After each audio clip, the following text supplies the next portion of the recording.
Good evening and welcome to Writers Unplugged. This is a series that will air throughout the year in support of Cleveland Reads. Writers Unplugged is a chance to hear your favorite writers or new to you writers in conversation, as if you were eavesdropping on them in a coffee shop. Cleveland Reads is an initiative to improve the literacy levels in our community, and Mayor Bibb has challenged Clevelanders to read 1 million books and or 10 million minutes this year. Have to say we've just hit the halfway mark of 5 million minutes, so great job, Cleveland.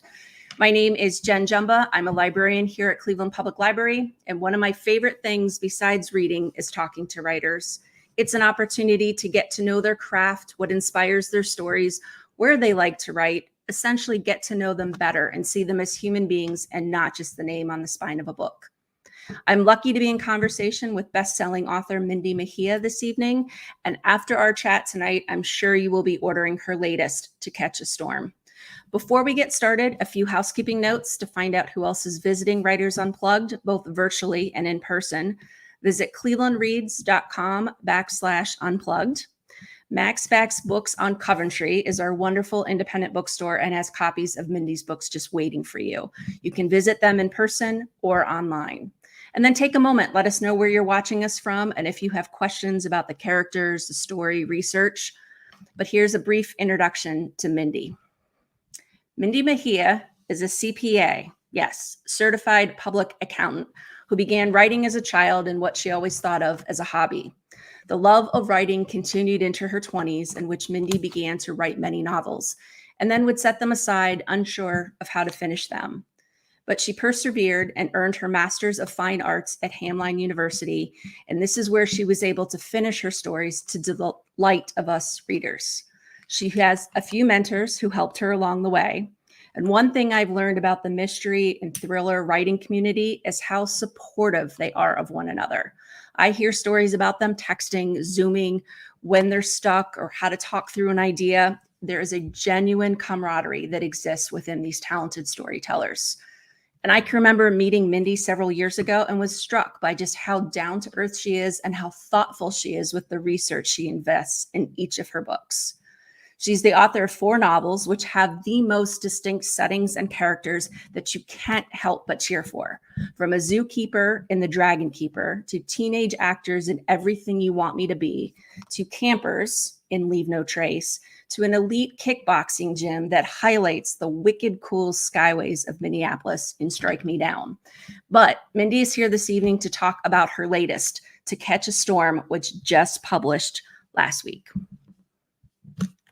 So hold up your 1 week old To Catch a Storm. I want to say thank you for joining us this evening. I can't imagine what a whirlwind it's been over the last week or so. Yeah, it's been like a lot of events already in just 1 week, but it's been so great. Whenever you have a new baby that you're sending out into the world, you're always a little nervous how it's going to go. Will people like them? But it's been really great, and people have really responded already to this story, which makes me so happy. It's terrific. As a matter of fact, you posted on your Instagram that LitHub has an article that's titled "The Universe is an Unreliable Narrator. Mindy Mejia Lit-splains Physics." It doesn't get much better than that, right? I can't explain physics, but I can lit-splain physics. Yeah, I think we wouldn't be continuing to read the story, Right. So you do it in a way that's meaningful. Why don't you tell those who are watching a little bit about To Catch a Storm?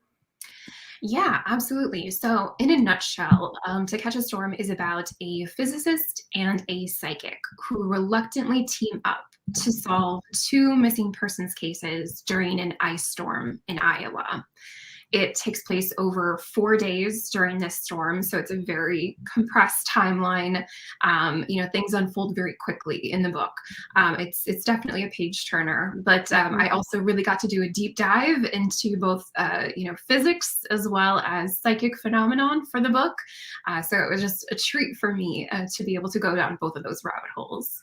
Absolutely. And I think for a reader, it was a treat also to be able to see both of those at the same time in the same story. Normally it's kind of one or the other, but to see them combined is exceptional. How did you decide on the topic for this story? Yeah, well, every book comes a little differently. The inspiration for each book comes from, anywhere really. I've written books that are inspired by stories my grandmother told me and stories of families across the world. So it you never know. This Mm-hmm. particular one, To Catch a Storm, started, I remember exactly where I was. It was pre-COVID. I was at the gym on the treadmill listening to, the most soothing of all soundtracks, the true crime podcast. Absolutely. Yes. And yeah, I don't know why I'm a true crime junkie. I haven't analyzed myself sufficiently to understand it, Yeah. but I do love a good true crime podcast. And this particular one was about psychic detectives. So people who use information that they receive beyond the five senses to solve crimes. And I'm a skeptic overall when it comes to psychics. I think that by and large, a lot of them are just running lazy cons. Yeah. I don't think a lot of them are legit. But the cases in this podcast were really compelling. There was one in particular about a 4-year-old girl in the 60s who went missing in New York. And the investigators consulted a psychic who was in the Netherlands at the time. So this is the 60s. He had no information about Yeah. this It's case. before No, the internet, right? Yeah. exactly, way before Google.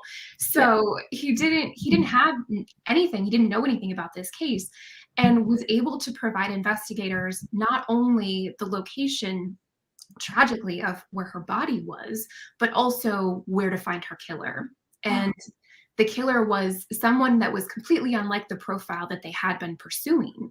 And Wow. so, stories like that, while they're rare, just it got me thinking, because I'd written about all sorts of different investigators by that Yeah. point. I'd written a sheriff, I'd written a speech therapist, an amateur sleuth, I'd written a forensic accountant. And the Yes. idea of writing a psychic who solves crimes it just kept, stayed in the back of my head. And Okay. until I knew I was going to have to write something about this psychic. But the skeptic in me didn't trust him to solve a case all on his own. And so that's when I paired him with somebody who was his complete opposite. Yeah. And that's where, so Jonah Kendrick is the psychic in the book. Mhm. And that's where Dr. Eve Roth comes in, the atmospheric physicist, because she is rational and evidence-based and completely unlike him. So that was the origin of how I decided to pair those two characters together. Can you talk a little bit about your research into each of those realms, because they're so distinctly different? And one of the things I love about your books, and those of you listening and watching to Mindy Mejia with her latest To Catch a Storm, is that each book is so unique and so distinctly different in terms of what you're learning and the settings. So how do you research? Yeah, so I try to do as much as I can, walk in my character's shoes as much as I can. That wasn't as possible because I was writing a lot of this book during the pandemic. So it was doing a lot of it from home, and I read more books, than I would normally. I mean, I would usually read a lot of books, but I try to also, walk in their shoes a little bit. I didn't go chase any storms like Eve does in the book. Right. I just read a lot about popular science, physics books to try to get into her head, biographies of Marie Curie, women scientists to try to imagine Eve.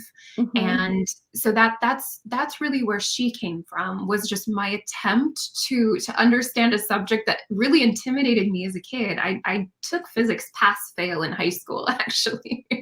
It was the only subject I didn't trust myself to take for a grade. But it fascinates me as an adult because it is the language of our universe.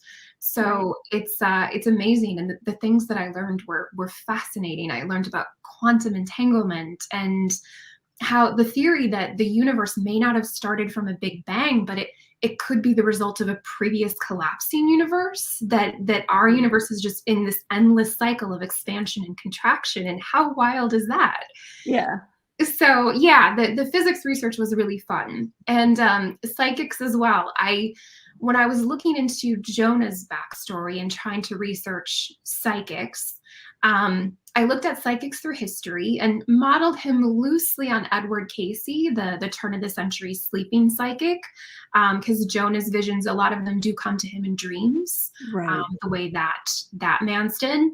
But also I was looking for just in general psychic phenomena that I could kind of get behind as a skeptic to say, oh, these things do happen and we can't always explain them. Abraham Lincoln, for example, dreamed about his death 2 weeks before it happened. Oh. And which was documented. He actually Yeah. dreamed that he was in the White House. He was in this particular room. There was a body in a casket. And he asked one of the soldiers who was guarding it what happened. And the soldier said, the president has died. He's been shot. And then the dream bothered him so much that he told a good friend about it because he couldn't stop thinking about it. Right. And 2 weeks later, he went to the theater. So I don't, you can't explain things like that. Yeah. There's no rational explanation for them, but they do happen. And so stories like that gave me the permission to write Jonah with all of his abilities. Yeah, he was absolutely fascinating. And one of the things that you do really well is the point of view of each character. Mm-hmm. So you talk about like walking in the character's shoes, and essentially you do that same thing for us as readers, that we get a chance to kind of walk through what that character is experiencing, which is so great to kind of see and experience the world the way they do, which is so different, radically different. Right. I mean, Eve is a scientist. She's gathering evidence, right? Mm-hmm. She's gathering evidence and data, and she's looking for things to build a theory on. When we meet Eve at the very beginning of the book, her husband has just disappeared, and so she's kind of racing against time to figure out what happened to him. The police aren't really helpful because they sort of suspect she had something to do with it. And they're looking at her more as a suspect than anything else. So she feels like she's on her own and has to try to, go through all of this information. And she approaches it very much the way a scientist would to try to understand what happened to him. Jonah, on the other hand, experiences the world completely differently. Mm-hmm. He's constantly bombarded by the thoughts and emotions of everyone around him. And so instead of, being out there gathering evidence and data and being open to it, he's more closed off to the world. He actually wears noise canceling headphones. He's listening to ambient music to try to block out as much as he can. And where Eve sees things sequentially, the world kind of swirls around Jonah, so it was very different writing both of those characters just in that sense. Yeah. Can we talk about the opening scene? Because from the minute you start that first page, right, you're hooked, right? They're flying in a plane. And can you talk a little bit about what happens to the Tesla? Just this is why it starts you and keeps you till the very end. Yes. So and the opening page, we are greeted by Eve. She's 20,000 feet in the air. She's flying a mobile air lab over a giant storm that is just drenching Iowa in the middle of the winter. She's got some graduate students with her, and they find an anomaly in their data, which is this they find out it's this black cloud that's rising near the airport where they land. And it's not until Eve gets home to her father-in-law that she realizes that the black cloud that's risen in the airport that screwed up all of their data is actually her husband's car. His Tesla is on fire. It was found on fire in the middle of this massive rainstorm. Right. How does that happen? Yeah, and he's gone. He's nowhere to be found. He was there when she left, and he's just disappeared. So not only is she trying to find out where he is and what happened, she has to figure out what happened to his car. How did this even occur? Right. So it speaks to your point about why the police think she had something to do with it, because as the scientist, she would know how to do something like that. I'm reading it going, wait a second, that can't be right.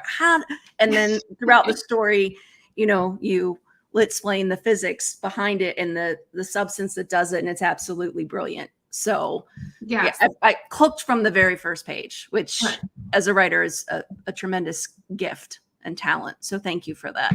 Yes, So, yes. Yeah, you got to have something you're reading towards, that first opening mystery that's like, wait, what? yeah, absolutely. So here's the thing that kind of interests me in terms of the characters, and you're telling them from, Eve's point of view and from the policeman's point of view, as well as Jonah, who's the psychic point of view. And Mhm. so Eve, after like discovering that that was her husband's car that kind of went up in flames, she still has a job to do. So she heads to campus, right? Mhm. She's got office hours as an instructor, professor. Mhm. And she says, I mean, this explains her character, right? So you're walking in her shoes. 2 minutes, please, and I promise to hear enough potential energy to convert all your queries into comfort.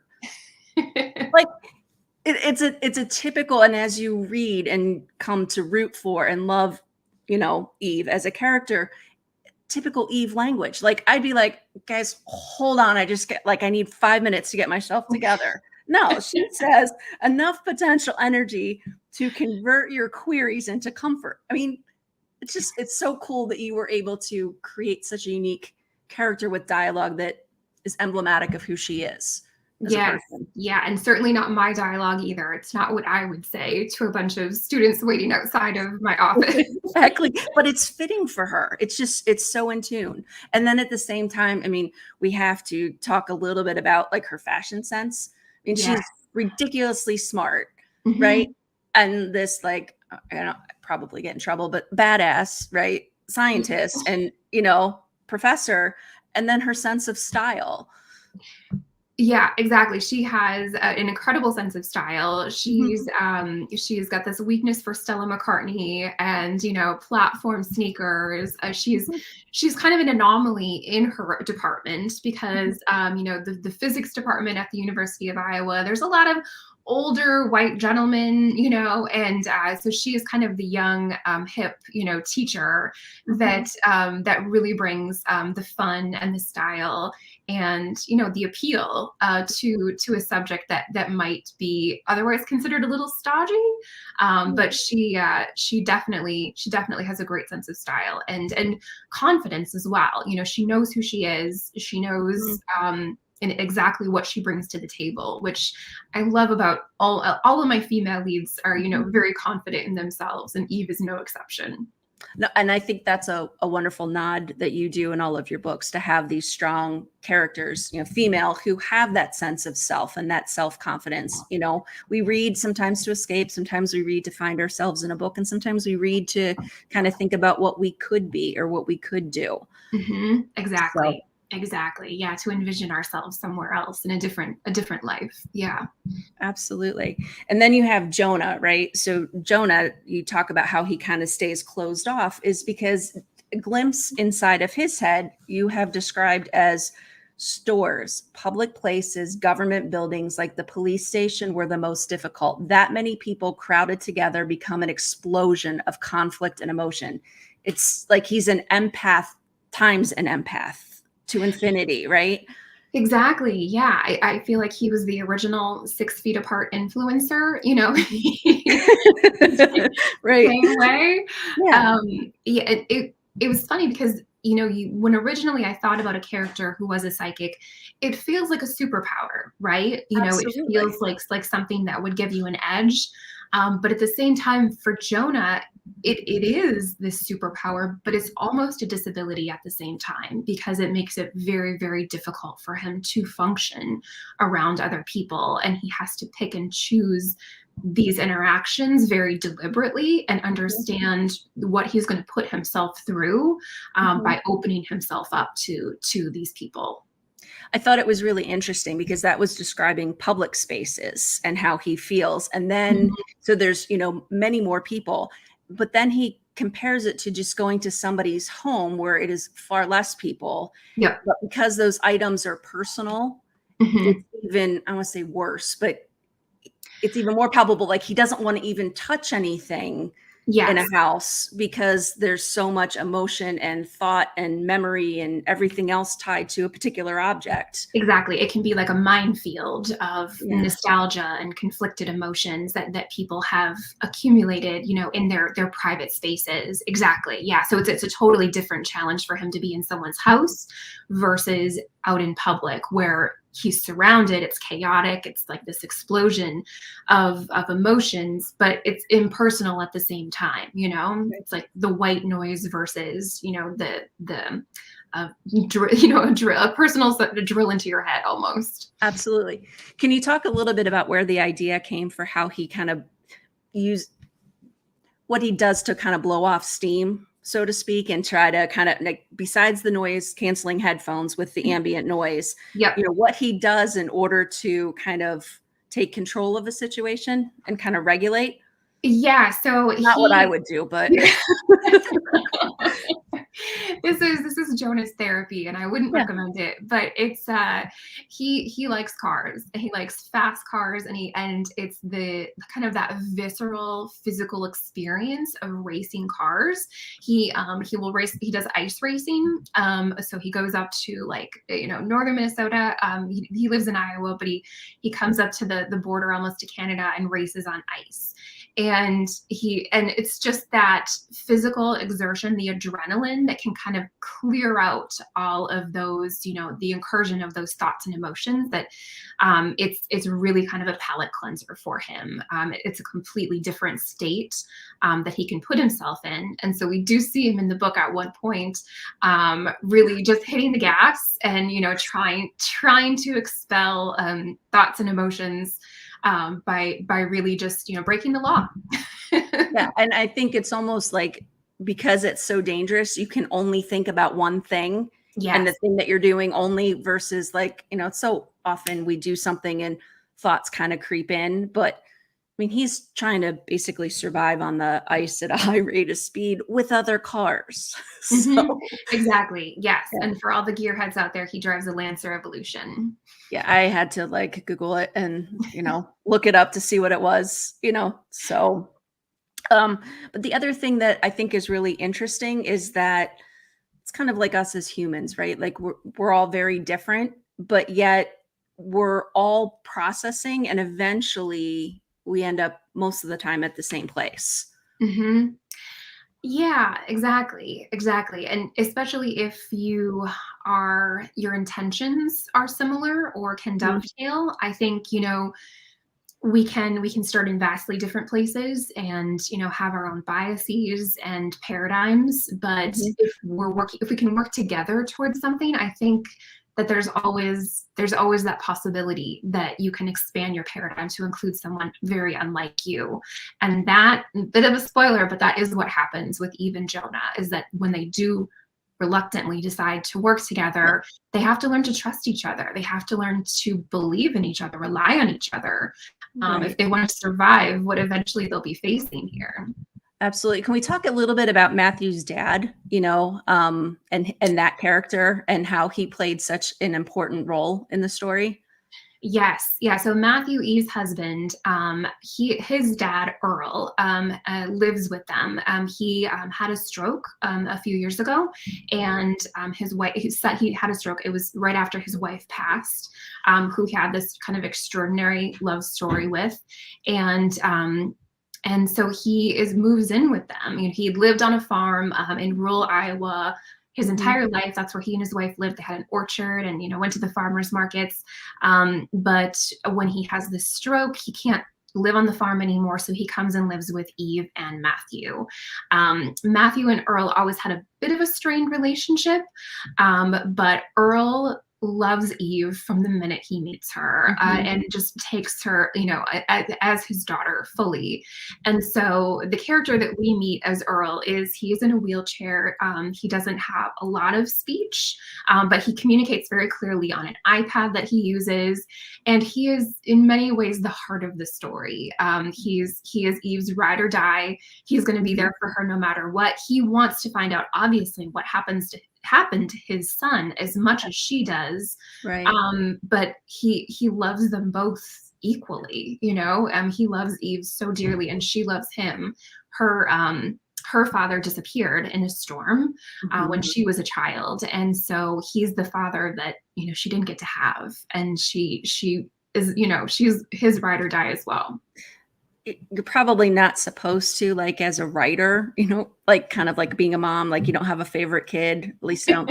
Most people shouldn't say if they do. But do you have like a favorite character? Because I absolutely loved this character, and then I loved the interactions between him and Jonah. Like Jonah would anticipate. I mean, part of it is the psychic or the empath, but just, I mean, they're watching TV together and it's like they knew each other forever.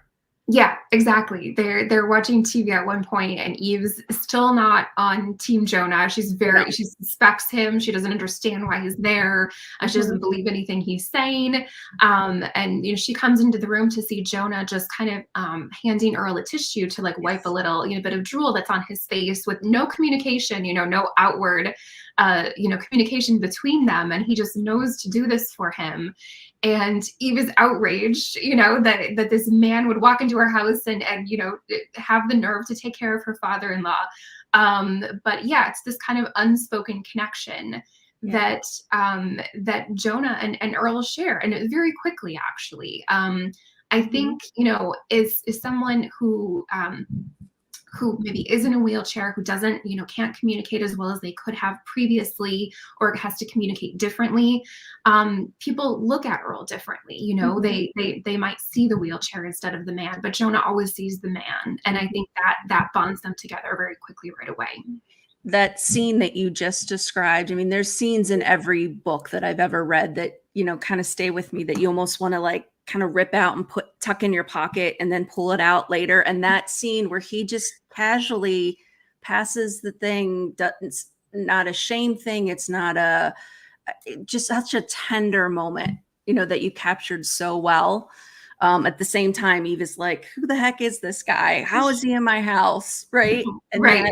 You see that glimpse of that, human. Yeah. So. Yeah, and that's how we all show that we care for each other, I mean, just those little tiny gestures in everyday ways, and I think those can get missed in books, especially like a thriller or a mystery where, it's all about the dead bodies or the chase or, the big plot questions, but it's those little moments that I enjoy the most too. Well, yeah, it was so well done. Can you talk a little bit about Eve? You said, at the very beginning, those of you who haven't read this, it's a week old, so hurry up and do so. She's flying the plane, right? The mobile lab, so to speak. The name of the plane and where that came from, because I just think it's very fun and clever. Oh, yes, absolutely. So Eve's plane, this is her baby. I mean, she and Matthew don't have children, so her baby is this airplane. It's just decked out. It's outfitted with all of this atmospheric measurement equipment, and so Matthew tells her, it's unlucky to have a plane that doesn't have a name. Right. I don't know if this is true. If it's the same as it is with good. Yeah. But that's what he tells her, that the plane needs to have a name for good luck. And so she says, okay, well, the plane is named Joan. And he doesn't get it right away. And then he was like, oh, Joan Jett. And and she says, yes. Yeah. She's not afraid of a little noise. That's awesome. I actually saw her perform like 2 summers ago, and she has not lost it. Yeah. She was at the Jersey Shore doing a big, huge festival. And I was like, oh my God, she sounds as good as she did when I first heard her, which was amazing. I would love to be at that concert. Absolutely. So very fun. Let's talk a little bit about the backstory of how Matthew, without spoilers, disappeared, and how, and I guess that's the thing with your books that are so wonderful, is the different layers, upon layers upon layers. And so like, try to describe the book in like 60 seconds. I never can, because what about, and how about, so we talk a little bit about, that whole backstory. Yes, yeah, absolutely. So Matthew, like Eve, was a professor at the University of Iowa, but as we find out pretty quickly, he's actually suspended currently. So he's not currently teaching, and he's being investigated for potential inappropriate conduct with a student. So It's that is the big reason that the police, Max in particular, who's the police investigator that's looking into the missing persons case, thinks that Eve might have something to do with this disappearance. You know, as maybe the scorned wife, or but so that's what we know about him at first. But then as Max, because we're also getting his investigation into this case and his side of things, as he digs deeper, as you know, kind of the search warrants come through and he gets more information, he's also seeing a lot of strange transfers of money coming in and out of Matthew's account that don't make sense for a professor. And so there's a lot more going on, obviously, that Matthew was involved in, that that wasn't clear, you know, on the surface, and that Eve knew nothing about, you know, until she obviously knew about the investigation into the potential inappropriate conduct with a student, but not until the photographs of Matthew hugging this student are published, are in the newspaper. So she's blindsided by this when it happens. She thought they had a very, you know, happy marriage, a very healthy marriage, and she's kind of questioning, you know, what is that true? They're in counseling, you know, when the book opens, or they were before Matthew disappeared. So she's trying, you know, to rebuild and repair and move past it as best that she can. Right. But those are kind of the questions in the back of her head when she's trying to find out what happened to him. Absolutely. And I think I would be remiss if we didn't kind of talk a little bit about the relationship between Max, who's the police officer, and Jonah. Yes. Which is just another interesting layer, which I absolutely love. Another connection. Yeah. So Max is the police investigator, and he met Jonah when they were both freshmen in college at the University of Iowa. So they were just randomly assigned by a computer to be roommates in the dorms. And this is a little bit of a nod to my own experience of Iowa City, because I went to the University of Iowa right out of high school. I started my undergrad there, and the computer randomly matched me to, you know, one of my best friends. That, you know, so it's just kind of a great friendship that starts, you know, when you're randomly living with someone. Absolutely. So they're assigned to be roommates, and Max is an insomniac. You know, he's dealt with that his whole life. He's had difficulty sleeping or just shutting off when everyone else can. And so he's awake a lot in the dorms, you know, and his first time away from home, you know, unsettled and just trying to keep himself busy and interested. And he starts overhearing Jonah talking in his sleep, and writes this stuff down. You know, he's kind of this budding investigator. He's very interested in what's happening here. And when the next day he asks Jonah, hey, what were you dreaming about? And he's reading these notes back, and Jonah has no memory of it, because at that point he didn't know he was psychic. He didn't really know that he was dreaming about people. And so they evolve it together. So Max draws Jonah out, and they kind of develop Jonah's abilities together and become, in the process, lifelong friends. Yeah, it's just neat, the connection. Again, you have the contrast between, I want to say, facts and stuff that is hard to explain, which makes people skeptical, you know. But at the same time, it's hard to refute, you know, some of the things that happen, that sometimes things just can't be explained. And it's true. Yeah. And so it was a really fun dynamic to write those two as well, because, and having a psychic best friend also puts Max as something of an outsider in the police force. You know, he's a bit of an oddity in the department. And so it kind of sets him up in an interesting position as well when we meet him.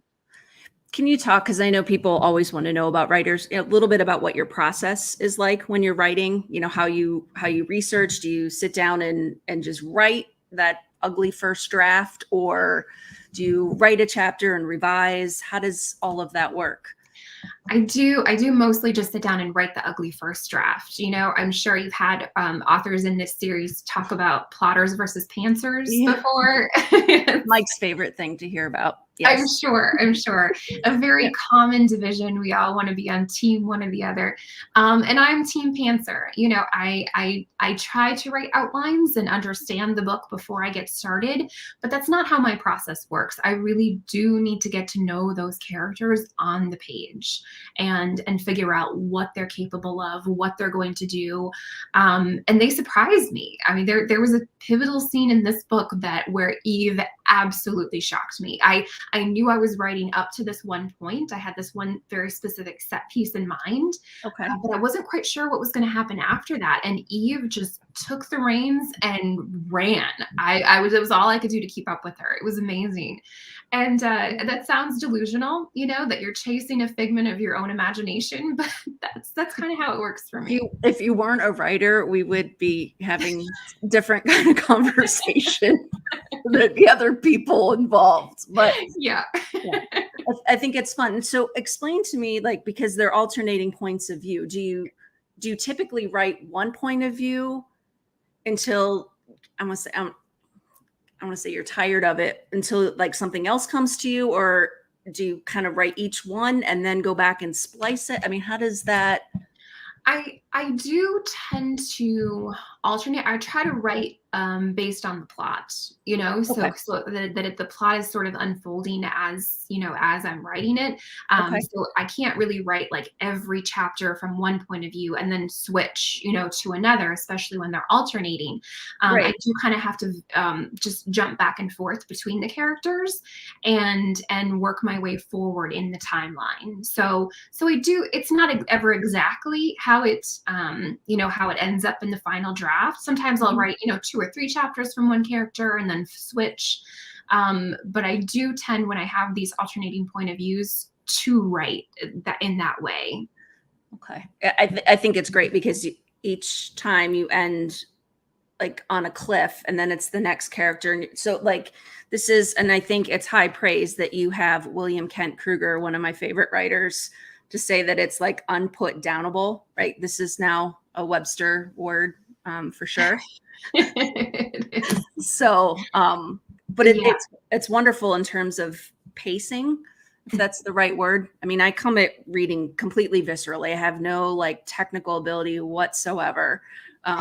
So Yeah, that's exactly the word is pacing, and that being conscious of continually raising the stakes, because I think when you have a book where you kind of you lose interest in the middle, mhm. that tends to be where the stakes sort of plateau and nothing else is at stake. There's no bigger questions that are raised. You're just kind of chasing one question for a while, and that's when readers can get bored. So I do try to be very conscious of that pacing and raising the stakes continually throughout the book. I also have to mention that in this book, you mention Occam's razor I and do. explained it so well in one sentence. It's a scientific principle that whichever explanation requires the fewest assumptions is usually the correct one. I Exactly. mean, so well explained. I've seen Sheldon on The Big Bang Theory try to explain Occam's razor to Penny, and I still can't quite get it. And yet, I'm yeah, sure that was a simplistic explanation. I'm sure it does not encapsulate all that Occam's razor is, but I did get that from Carl Sagan. You can't take credit for that. He was the one who introduced me, not yeah, personally, obviously, but through his work, right. introduced me to the concept of Occam's razor, and I love that as a concept because I think it relates to so much more than science. I mean, you can apply that to so many different areas of your life, whichever, whatever requires the fewest explanations, that tends to be the right path or the right explanation. Absolutely. So I'm joined, for those of you just catching us, to catch a storm. Mindy Mejia is joining us this evening. So many stories in this genre, right, talk about an unreliable narrator, and it's usually a person. But Yes. in that article that we talked about at the very beginning, the atmosphere, the world, the weather is typically Exactly. That's the unreliable piece in this yeah. book. And I did that very intentionally. I think Jonah could, in a different story, could be considered an unreliable narrator because, he's not experiencing a world the way the rest of us experience it. But I never wanted that for him. He always had a lot of integrity, and I wanted a book where we could trust him and where we could trust Eve for who they were individually and for what they were working towards. So yeah, it's really the world that we can't trust here.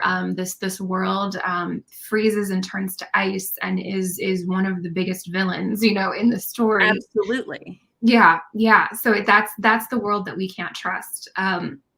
In that particular article, when I was talking about the universe being an unreliable narrator, in what I learned about physics, it's not that atoms exist, or particles. They're more like waves, it's more about the action of what happens and the interactions and the energy.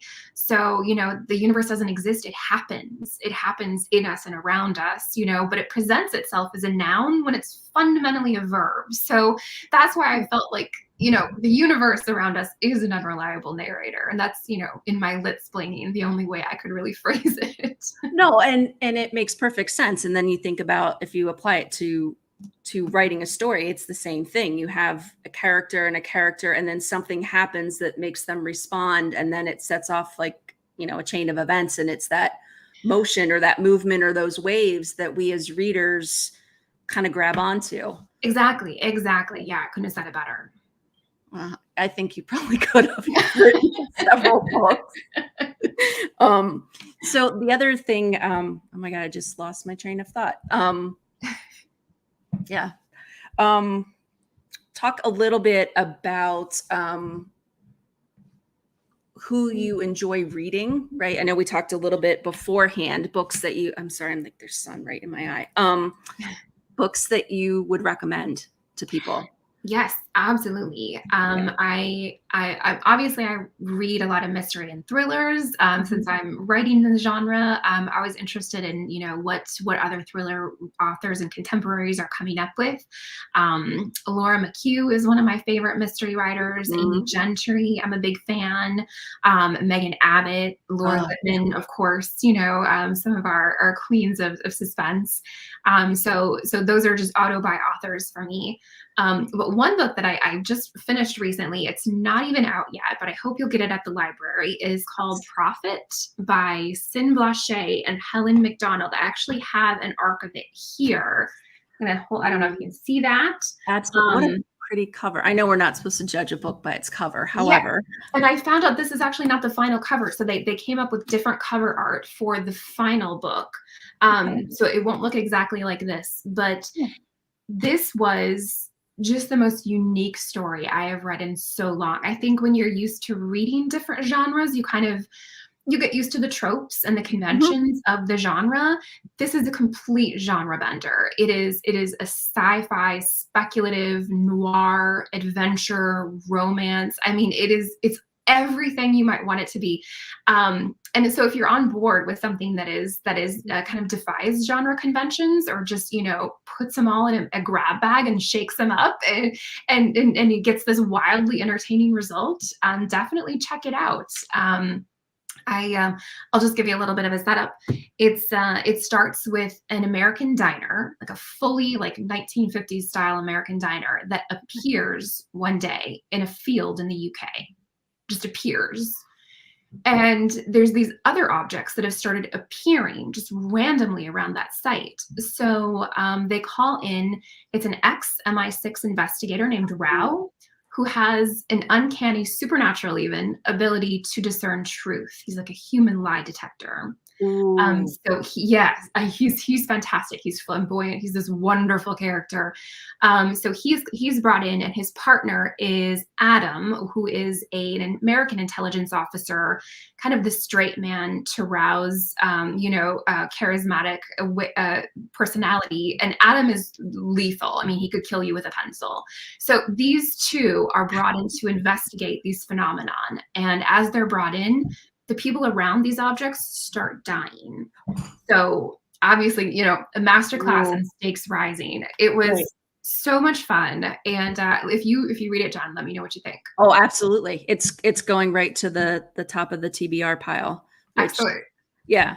Can we talk a little bit about your cover of To Catch a Storm? So this is Mindy Yes. Mejia. It's spectacular. Yeah, I loved it the minute I saw it. We had a couple of different cover options, and that was the one that I immediately fell in love with because it brings so much of the book, right to the cover. We've got that immediate, opening mystery of the fire in the middle of the rainstorm that's on the cover. But also, when Jonah first meets Eve, he claims that he has dreamed about her husband bound and bleeding in a barn. And so right on the cover, we've got that barn. That's spooky. Yes, a barn in outline of the barn roof there in the dark. So it was so perfect for the story. And I know it grabs attention, which is, what a cover needs to do. Absolutely. I think it's really well done. Do you have a lot of influence on that, or do you, yeah, I was able to, as I said, they gave me a few different options, and I kind of I said I like this one the best, and fortunately my editor also felt the same. So since we were on the same page, we definitely went in that direction. That's terrific. Can you talk about who you dedicated this book to and the reaction? It's one of my favorite things I've seen lately. Oh, yes. Yeah, of course. So it's my 5th book, and I've dedicated books to like all sorts of different people at this point. But this one was dedicated to my dad. So it was the first one that I dedicated to him, and it just felt like the perfect book for him because he grew up in Iowa. He moved to Minnesota where I grew up, when he was a teenager. But Iowa was always like his, his state. He always said God's country was in Iowa, and, talked about how the Iowa State Fair is so much better than the Minnesota State Fair, my whole childhood. He's an engineer, so he has that sort of rational, evidence-based mindset that Eve brought to the story. He loves a good spreadsheet. He taught me the value of a great spreadsheet. No, everybody laughs at me because I love spreadsheets. So. Oh, they're great. Yeah. So I dedicated this one to him, and then I actually was able to surprise him with the dedication right before the book came out. So it was funny because my parents got some books early that shipped to them actually before the launch date, and I was like, don't let him see it. No, you want to be there while that. Keep it away from him for like a day. And I ran over to their house and got to show him the dedication. And, like a very typical Midwestern man, I didn't expect a very overt display of affection, but I was pretty confident I was going to get, some smiles, maybe a little chuckle, possibly a shoulder pat or a hug. And I got all of those things. Yeah. So it was a fun little video to shoot. Yeah. Very, very special. So what, as we're kind of wrapping up, what do you want people to know that I have not asked you yet? Well, I will say that this book, To Catch a Storm, all of my previous books have been standalones, and this is the first in a series. So, yeah. I did not know that. That's awesome. Yeah, so I've just handed in book 2, and that should be out next year. We don't have a title for it yet, but it was so much fun to return to this world and these characters that I love and get to see them again and visit them again. So that book 2 is on its way. Oh, wow. That's like the best news ever. I don't think I can ask you anything else right now that would be nearly as cool. I will ask you, since this is Writers Unplugged, which is supporting Cleveland Reads, can you talk a little bit about why literacy is important to you? There's a quote that I will write sometimes when I'm autographing a book or signing a book for someone, and I forget which writer said it first. But basically the quote is, some people live only one life, but a reader lives thousands. And I mean, in a nutshell, that's it, right? You can experience and do anything between 2 covers. It's the most freeing that I ever feel is when I'm reading a book, and just get to be transported to any place and any time, learn about any subject that I want to know. And that's why I love the library so much, because it's there for everyone. There's no judgment. There's only curiosity and welcome. It was so cool to hear about the challenge that you've got going on. And you've already got, what you say, 5 million minutes? 5 million minutes read. That's fantastic. We wanted to meet people where they were, right? Because some people, if you say read a book, they like panic. It'd be like if you told me to run a marathon, I'd be like, but if you said, go run 100 yards, I'd be like, yeah, I got that. I can do 100 yards. I Yeah, could do exactly. 100 yards. And then, you build on that and fall in love with reading again, or fall in love with reading if it's new to you. Right. Yeah, exactly. So, Exactly. And there's always, even people who are reluctant readers, or maybe who haven't, seen themselves in a book, or found a story that resonates with them, it's out there. There's always going to be a book that is for you, that is out there, that will meet you exactly where you are, and just open this window or door that you didn't know existed. So, and that's especially today. Yes, exactly. And if there's somebody who's an outlier who says no, not yet, then that's their job to write that book. Yes. Yeah. Yes. You write the story that you want to read. Absolutely.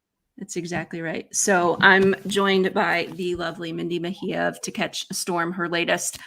So go to the final 5 questions. Have you ever been to a psychic? Yes. I visited a psychic once, actually in Iowa City, when I was away from home for the first time and feeling a little lonely. Mm-hmm. And I think it could probably be like a 10-minute therapy session. It was probably what it was. They told me all the things I wanted to hear.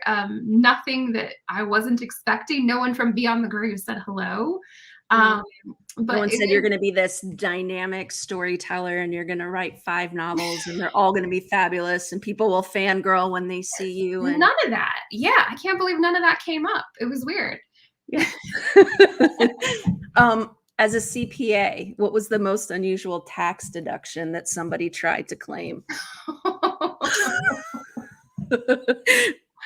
Oh my gosh. Yeah. It's, I don't want to, there's all sorts of weird ones. Sometimes people try to deduct their clothes.